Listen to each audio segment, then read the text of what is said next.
Hey, what's happening, YouTube? Today, I'm going to be doing a little welding repair project on this set of forks for my skid steer. A couple years ago, this whole rack here busted off right down here. And if you want to get a look at those awesome welds right there, that was my quick fix I did about 3 years ago to get this thing up and running so I could use it. I used one of them piece of shit 80 amp Harbor Freight welders, and as you'd expect, that's the quality of welds you're going to get with one of them things. I took probably, it was maybe 1 inch solid round stock that I ran down all the way into these supports. So there is a solid piece of round stock inside of each 3 of these. So it's pretty sturdy that way. I'm just gonna grind off these horseshit welds, take some flat stock, maybe make some strapping, and weld it in using the old Lincoln Electric buzz box here. This is of the 1976 vintage. Picked it up on Craigslist for a sweet deal, and I've used it to build this welding table and do a bunch of other repairs around the shop here. So far I'm happy with it.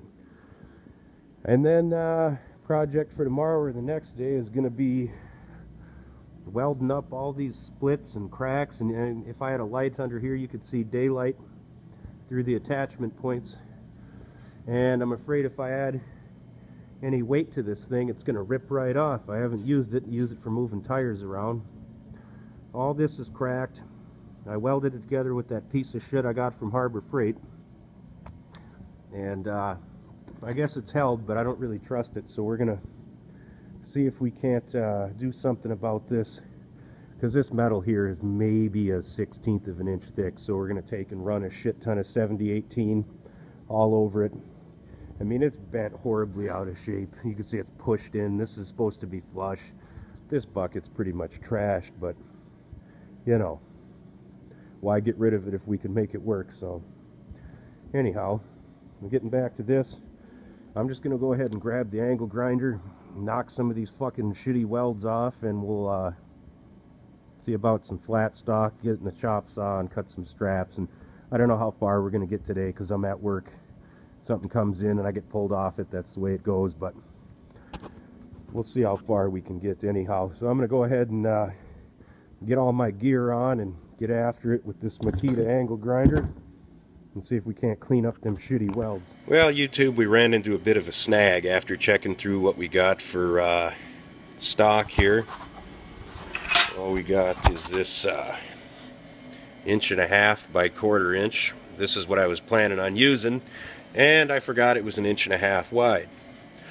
So I dug around in my scrap, and all I have that might work is this little 4.5 inch piece. Looks like 1 3/8.